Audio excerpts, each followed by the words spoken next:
السلام عليكم ورحمة الله وبركاته، والصلاة والسلام على سيدنا محمد صلى الله عليه وسلم. حبايبي واخواتي في كل مكان، أهلا بكم.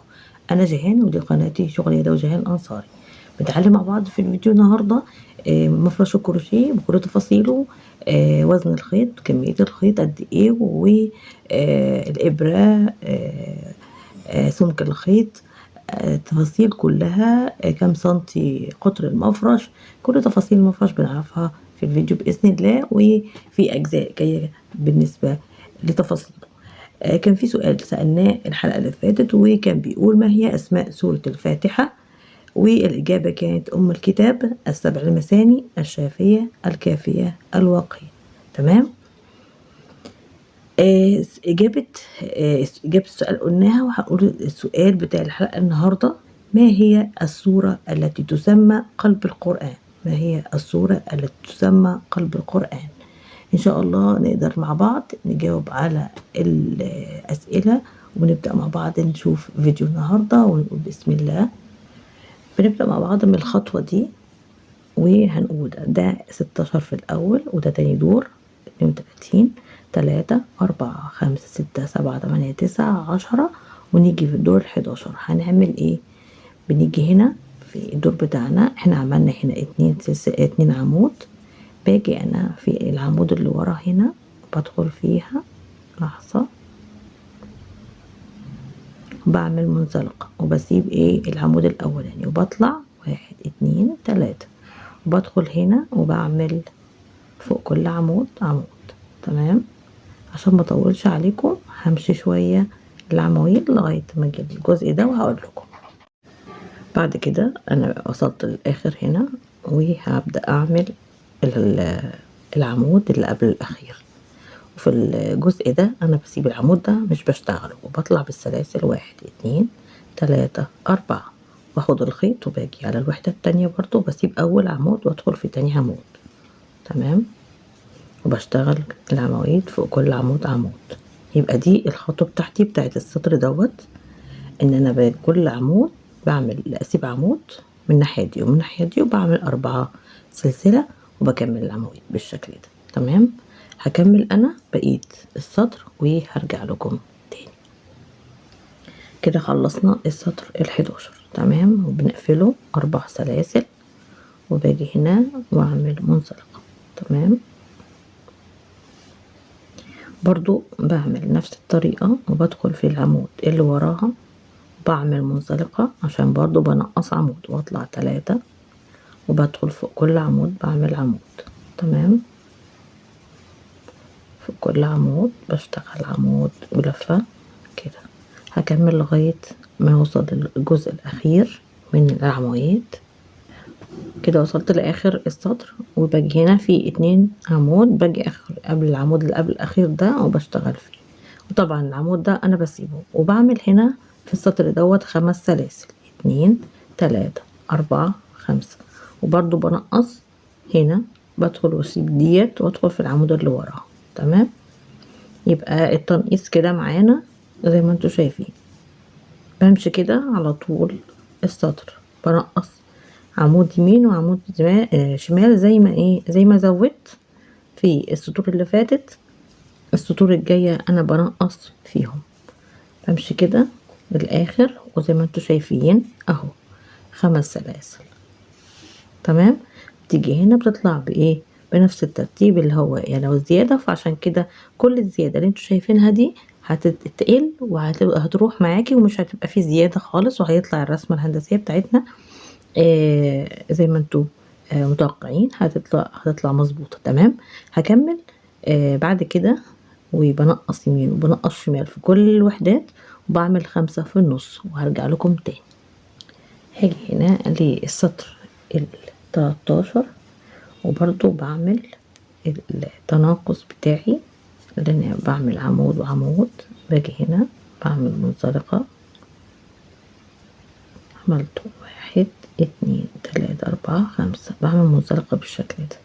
وباجي كمان بدخل منزلقة كده على العمود التاني، وبطلع 1، 2، 3، وبشتغل فوق كل عمود عمود هنا، كل عمود عمود. تمام.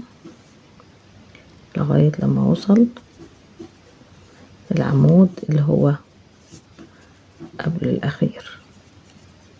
فوق كل عمود عمود زي ما انتوا شايفين كده.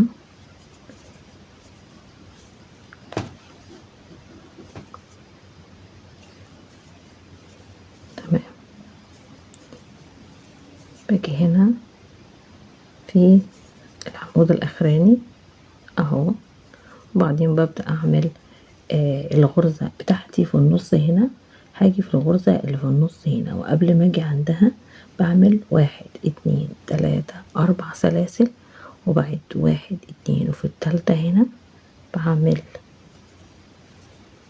1 2 3 4 عمود بلفة. تمام. وبعدين 1 2 3 4 سلاسل، وباجي هنا بسيب عمود وادخل في العمود التاني كده، وهعمل عمود بلفة على كل العواميد دي. تمام.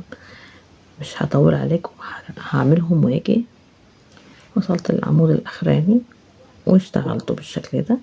وبعدين 1 2 3 4، وجيت هنا في النص 1 1 2، في الغرزة التالتة هنا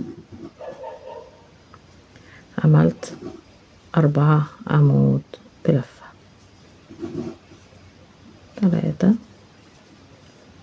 4. تمام. و4 سلاسل 4، واجيب عملت 6 عمود، عملت في العمود التاني. تمام. وبمشي برضو فوق كل عمود عمود. يبقى الخطوة دي اهي، بصوا بدأت تبان معايا الرسمة. وبدأت هنا في الخطوة دي اعمل ايه؟ اعمل ال4 سلاسل دول، 4 عواميد دول. تمام. بكمل انا كل الخطوة، كل داير ما يدور واجيلكم تاني. وصلنا هنا لاخر السطر بتاعنا. تمام. وبدأنا نطلع بمنزلقة في الايه، في العمود دوت. هاجي في العمود اللي ورا وبعمل منزلقة برضو، وبنقص كده عمود واطلع 3 سلاسل، واشتغل فوق كل عمود عمود. تمام. فوق كل عمود بعمل عمود بالشكل ده عشان اوصل لايه، للغرزة الاخرانية من العمود الاخراني. وهنشوف هنعمل الرسمة اللي في النص ازاي، لان كده احنا عرفنا ان احنا بننقص عمود يمين وعمود شمال من الغرزة بتاعتنا. يبقى الفكرة كده وصلت ليكو. تمام. بعدين اخر عمود اهو انا بشتغله، طبعا بسيب العمود ده. باجي هنا في السلاسل دي، لبداية السلاسل دي، وبعمل 1 2 3 4 5 من السلاسل. وباجي هنا قبل الغرزة بتاعت ال4 مواعيد بعمل 3 عمود بالشكل ده، 2 3، وبعمل عمود رابع في العمود ده. تمام. بعدين بعمل 2 سلسلة، وباجي الناحية التانية بشتغل العمود الاخراني، وباجي هنا في السلاسل بعمل 3 عمود. يبقى كده عندي 4 عمود بلفة.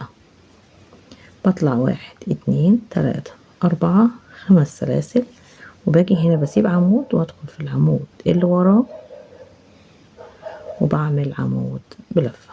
تمام. وطبعا بنقص العواميد زي ما انتوا شايفين، بدخل على العواميد ومش بعملها كلها، بسيب العمود الاخراني مش بشتغله. تمام.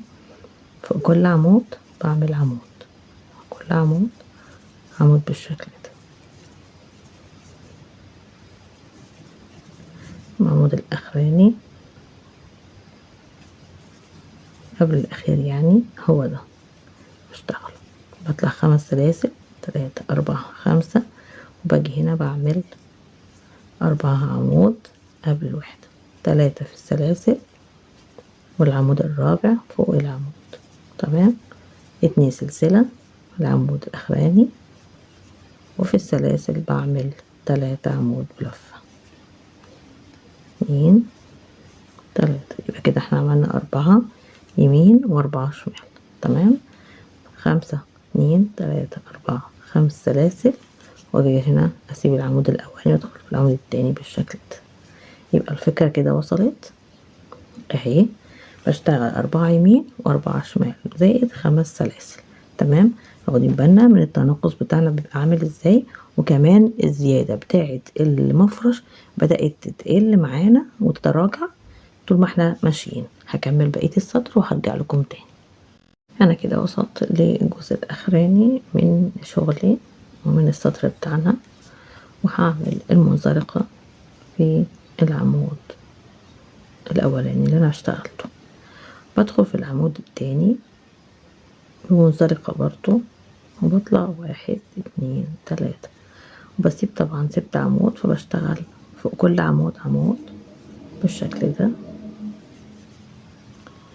وزي ما عملت طبعا في الاجزاء اللي فاتت، فبشتغل نفس الشغل بتاعنا، بسيب عمود اولاني وبسيب عمود في الاخر وفي الاول. يعني بمعنى انا كده عملت العواميد بتاعتي وجيت هنا، او ده اخر عمود فاشتغلته، بعدين بطلع 1 2 3 4 5 6، وده السطر ال15. تمام. السطر اللي قبل كده ال14. اجي هنا وبعمل نفس الغرزة بتاعتي، وبعمل 3 سلاسل في 3 عواميد في السلاسل هنا، وعمود فوق العمود دوت عشان نثبت بس، وبعدين 2 سلسلة، وباجي فوق ال2 سلسلة اللي في النص هنا وبعمل 4 عمود. احنا ممكن نعمل 1 هنا، وبعدين 2 في النص هنا، بعدين 1 هنا كمان. تمام. وبعدين 2 سلسلة، وباجي في الاخر هنا وبعمل عمود، وباجي هنا وبعمل 3 عمود في السلاسل 3. يبقى كده 4 عواميد، وبعدين بطلع 1 2 3 4 5 6. تمام. وباجي على الغرزة بتاعتي بتاعت العواميد، وبسيب عمود يمين وبدخل في العمود التاني. تمام. وبطلع على العواميد فوق كل عمود بعمل عمود بالشكل ده.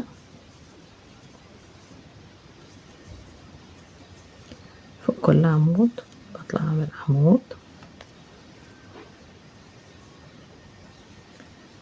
وبرضو في الاخر بسيب العمود الاخراني دوت، وبطلع 1 2 3 4 5 6، وبدخل هنا وبعمل 4 عمود، 3 في السلاسل، وفوق العمود هنا بعمل عمود يبقوا 4، 2 سلسلة فوق العمود الاخراني بعمل عمود، و2 في النص هنا عمود، وعمود الرابع بيبقى كده، بعدين 2 سلسلة، وباجي هنا برضو بشتغل العمود الاخراني، 3 في السلاسل، 3 عمود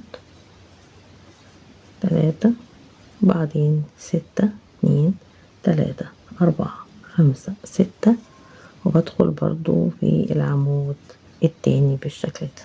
تمام. بمشي كده لغاية اخر السطر بالطريقة دي.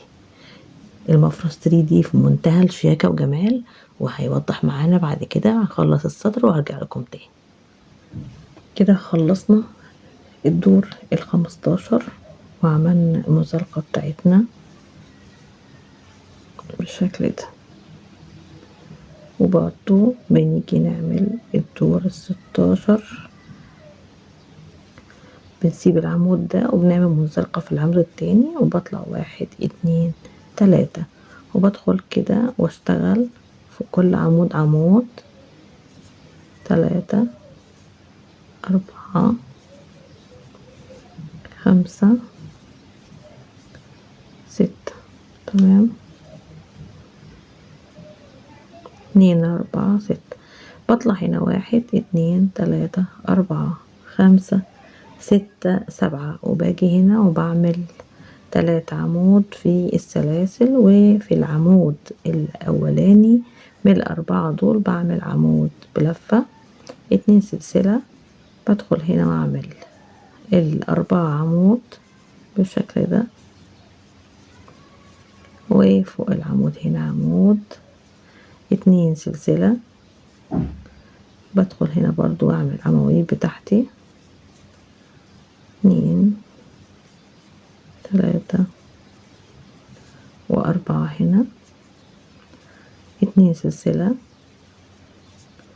واجي هنا اعمل برضو 4. ادي اول عمود، 2 3 4، والسلاسل 1 2 3 4 5 6 7، وباجي هنا وبدخل هنا عمود دوت وبعمل عمود بلفة، 2 عمود، 3 عمود، 4 عمود، 5 عمود، 6 عمود بلفة، بعدين 7 سلاسل، 2 3 4 5 6 7، وبعيد الرسمة بتاعتي والغرزة بتاعتي اللي هي عبارة عن 4 عمود في كل خطوة كده بعملها، وبعدين 2 سلاسل و4 عمود هنا لغاية لما نخلص الرسمة بتاعتنا والباترون بتاعنا في الجزء دوت، بنمشي بيها خطوة بخطوة. تمام، دي الشكل بتاعي بالشكل ده اهي. هكمل انا السطر وارجع لكم تاني. نيجي اخر السطر وبندخل نعمل منزلقة في اول عمود. تمام،